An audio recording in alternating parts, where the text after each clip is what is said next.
नमस्कार मैत्रिणींनो, आज आपण करणार आहोत पत्ता कोबीचे भजे. एकदम कुरकुरीत, अजिबात सोडा न वापरता, पाणी न वापरता, त्याच्या अंगच्या पाण्यात जेवढं पीठ बसेल तेवढं पीठ टाकून आपण असे कुरकुरीत भजे करणार आहोत. तर नैवेद्याला ह्याला भजे आपण कांदा भजी करत नाहोत, मग त्यावेळेस आपण बटाटा भजे किंवा पालक भजे करतो. मग त्यावेळेस तुम्ही अशी कोबीची भजी केली ना, वेगळं काहीतरी, तर खूप छान होतात आणि कुरकुरीत होतात. तुम्ही नक्की ट्राय करून पहा. तर मग त्यासाठी इथं मी कोबी असा कट करून घेतला आहे. बारीक कट म्हणजे बारीक म्हणजे आपण कांदा भज्याला कसा कांदा उभा कट करतो तसा उभा कट करायचा कोबी, आणि त्याला चवीनुसार मीठ टाकायचं, हाताने चोळायचं आणि झाकून 5 मिनिटं ठेवायचं. तर झाकून कशामुळे ठेवायचं का, तर त्याला पाणी सुटावं त्या मिठाचं, आणि त्या पाण्यातच पीठ आपलं बसेल तेवढं आपण नंतर टाकणार आहोत. वरून आपण दुसरं पाणी टाकणार नाहोत, म्हणून ते थोडं 5 मिनिटं तसंच ठेवायचं.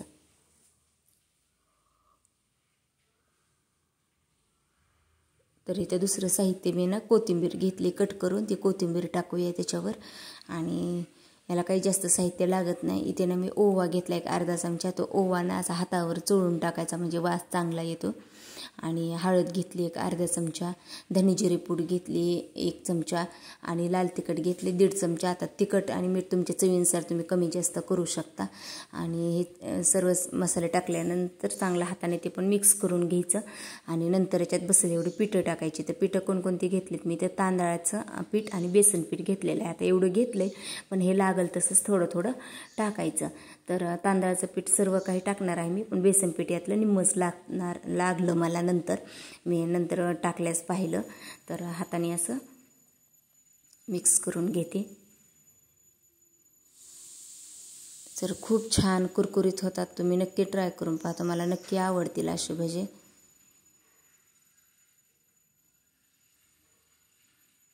तर मी आधी सुरुवातीला थोडं थोडंच टाकते दोन्ही पण पिठं.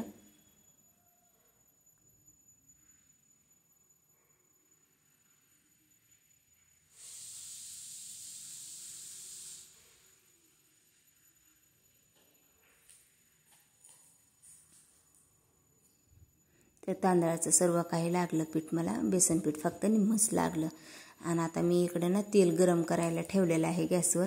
तर तेल कडकडीत गरम करायचं, आणि तेल गरम झाल्यानंतर गॅस बारीक करायचा नंतर, आणि बारीक गॅसवरच भजे तळून घ्यायचे. एक 5-6 मिनटं लागतात तळायला आपल्याला. आणि वरची साईड भज्यांची चांगली कुरकुरीत झाली की खालची साईड भज्यांची चांगली कुरकुरीत झाली की नंतरच पलटी करायचं त्याला, तोपर्यंत उलटणं लावायचं नाही. आणि नंतर वरच्या साईडनं पण 1-5 मिनटं चांगले कुरकुरीत होईपर्यंत तळायचे. तर अशा प्रकारे कुरकुरीत होईस तर दोन्ही साईडनं मी भजी छान मंद आचेवर तळून घेतले. कलर चेंज झाला की आपल्याला समजतं लगेच, मग त्यावेळेसच आपण त्याला उलटायचं. तर तुम्ही पाहू शकता किती छान झालेत आपले भजे. ते एकदम कुरकुरीत, एकदम साध्या सोप्या पद्धतीने, जास्त साहित्य लागत नाही ना काही नाही. तुम्ही नक्की ट्राय करून पहा, तुम्हाला नक्की आवडतील. आणि आपण सोडा त्यात घातला नाही त्याच्यामुळे ते अजिबात तेलकट होत नाहीत.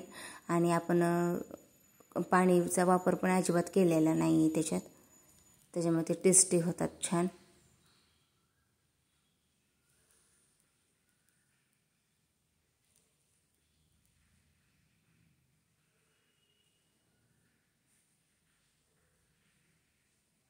तर अशा प्रकारे सर्व भजी मी तळून घेते.